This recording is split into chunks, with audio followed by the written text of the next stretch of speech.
Hello, thank you for listening. My name is Klaus Richter, and I want to tell you a story from a time when I was just 25 years old. Before the war, my world was simple. It was the Ww2. It smelled of coal smoke, hot oil, and steel shavings. I was a mechanic, you see. My hands understood the language of machines.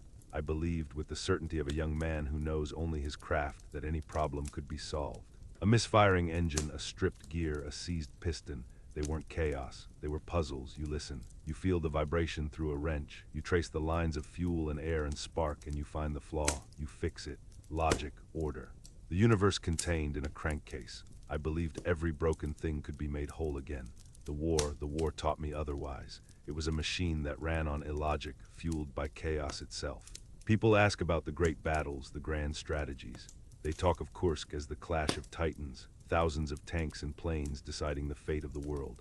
But when you're strapped into 3 tons of metal and fuel, 1,000 meters above the steppe, it is not about grand strategy. It's about mechanics. It's about whether the oil pressure in your Daimler-Benz 605 holds steady longer than the pressure in the Klimov engine of the man trying to kill you. It is the most brutally intimate mechanical problem you can imagine. And on the 5th of July, 1943, that problem became the only thing in my universe. It all began, as most things did back then, with the violent, beautiful cough and roar of a cold engine catching fire in the pre-dawn gloom. The air was thick with the ghosts of yesterday's dew and the promise of today's violence. It tasted of high-octane fuel and wet grass. Around me, the airfield was a living thing, a sprawling beast of steel and men stirring from a restless sleep. 200 Messerschmitts of our Jeschwader, silent and menacing under their camouflage netting. Men moved with a practiced economy, their faces pale in the lantern light, their jokes too loud, their laughter too sharp. We were all cogs in the great offensive, Operation Citadel. We were the tip of the spear. We told ourselves that to keep the shaking from our hands as we pulled on our flight gloves. My Gustav, yellow 4, was waiting. I ran my bare hand along her fuselage, the metal cool and solid. She was a Bf 109 G6 model, a brute, over-engined, temperamental, but a killer if you understood her. And I understood her. I knew the specific tremor she made at full throttle, the slight stickiness in the rudder pedals below 0 degrees, the way the supercharger whined just a fraction sharp before kicking in. She wasn't just a plane, she was an extension of my own nervous system.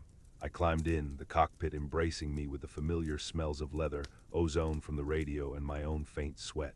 The rituals began, straps tight.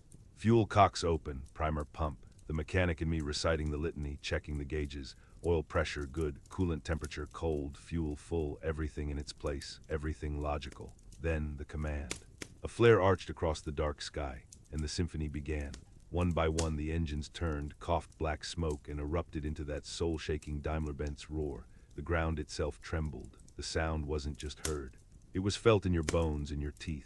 It was the sound of concentrated power, a promise of violence. We taxied out, a long, snaking line of predators, and took to the air, climbing into the sunrise. That climb, that was the last moment of peace. The world shrinks to the cockpit. Below you, the patchwork of the Russian steppe unfolds, green and brown and deceptively calm. Above, the sky is a clean, limitless blue. The engine settles into a deep, resonant hum, a perfect rhythm I could feel through the stick in my palm and the soles of my boots. This was where the mechanic in me was happiest. Here, the machine was perfect. Pilot and plane, a single harmonious entity moving through a logical world of lift, drag, and thrust. We formed up, staffel after staffel, a vast and terrible arrowhead of German air power pointing east.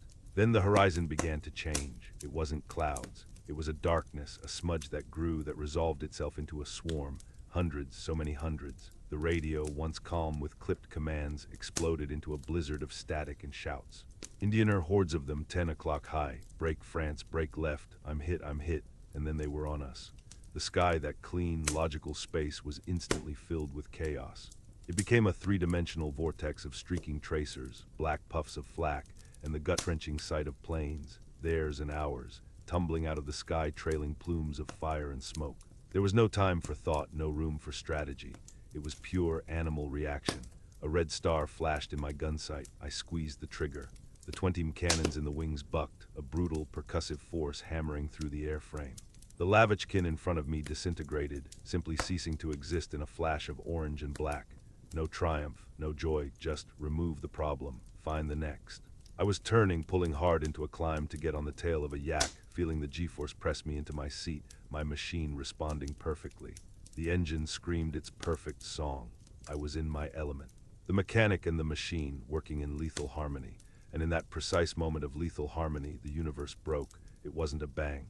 It was a shriek, a monstrous, grinding, tearing sound of metal being violated.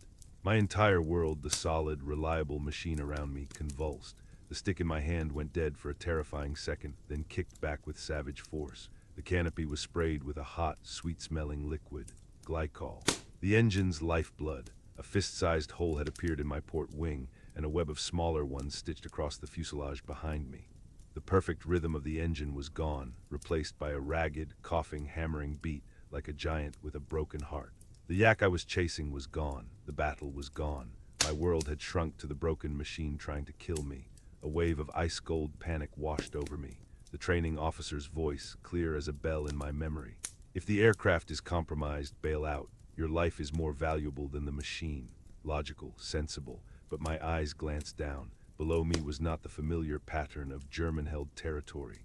It was an endless expanse of enemy ground. And a different voice, a primal, terrified whisper, drowned out the training officer. It spoke of things I had seen in our intelligence reports, whispered stories from other pilots who had gone down. Capture, it was my deepest, most absolute fear, not death. Death was a clean, mechanical failure. Capture was a descent into an illogical hell from which there was no return. That fear cleared my head. The pilot in me was screaming.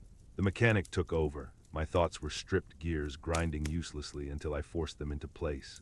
Listen, Klaus, feel. Ignore the noise, diagnose the problem. I eased the throttle back. The hammering lessened slightly, but the vibrations were still violent enough to blur the instruments. Oil pressure was dropping like a stone. Coolant temperature was screaming into the red. She was bleeding out. Every instinct told me the engine would seize any second, transforming my fighter into a 3-ton coffin. But I could feel something else. Through the soles of my boots, a deep, rhythmic shudder that was separate from the death rattle of the engine.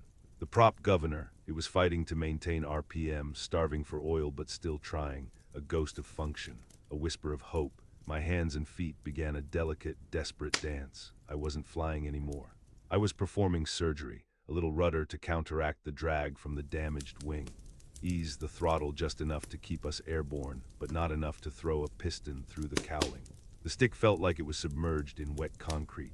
My thoughts narrowed to a single, desperate loop. Keep the nose pointed west, just west. The scent of hot metal and burning oil filled the cockpit. A smell that once meant work and satisfaction in my father's garage now meant imminent death. For a second, the roar and shudder faded, and I could hear the clean, crisp sound of a wrench tightening a bolt on a summer afternoon in Essen. The memory was so vivid, so peaceful, that the sudden, violent lurch of the plane as another system failed felt like a physical blow. The sensory ghost vanished, leaving only the screaming reality. The Russian flak started reaching for us, their lazy black puffs a constant reminder of the ground I was so desperate to avoid. I had to stay low, but not too low. Every meter of altitude was paid for with engine temperature.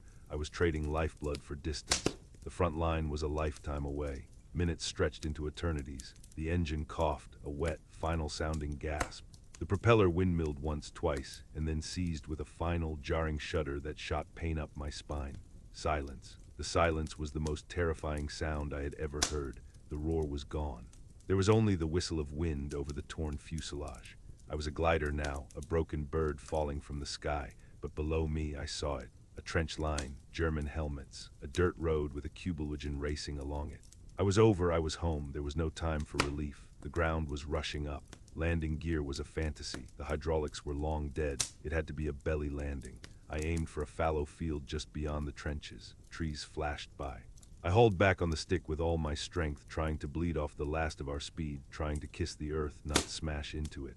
The stall warning horn blared, a pathetic final cry. The impact was not a crash. It was a dissolution.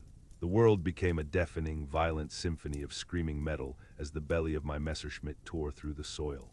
Earth flying, the fuselage groaning, twisting, rivets popping like gunshots. My head slammed against the gun sight and the world went dark, filled only with the sound of a machine being torn to pieces. Then silence again, the final, absolute silence of a dead engine. I spent the rest of my life fixing machines. After the war, I opened my own workshop. The familiar smell of grease and steel was my sanctuary, but I never again believed that everything could be fixed. Some things break in ways that you can't put back together. I had done my job that day. I had listened, I had felt, I had diagnosed the problem and brought the wreckage home. But the machine, my Yellow 4, the plane that had carried me through hell, was broken beyond repair. They took her away on a lorry, a mangled corpse of steel and wire. She was salvaged for parts. They gave me a new plane the next week, but it was never the same. I learned the most important mechanical lesson of my life in that dying cockpit. Some things, once broken, can never be made whole again. You can only salvage the parts you can and try to build something new from the wreckage. That's true of engines, and it is true of men. The hardest lesson is this: in a moment of true chaos, you don't make a choice between right and wrong. You choose between two different kinds of broken. The brokenness of the fall or the brokenness of the fight, and you spend the rest of your life learning to live with the parts you managed to salvage. This memory is a piece of shrapnel I carry. It's heavy. Help me carry it. Subscribe and ensure these stories are never left to rust in silence.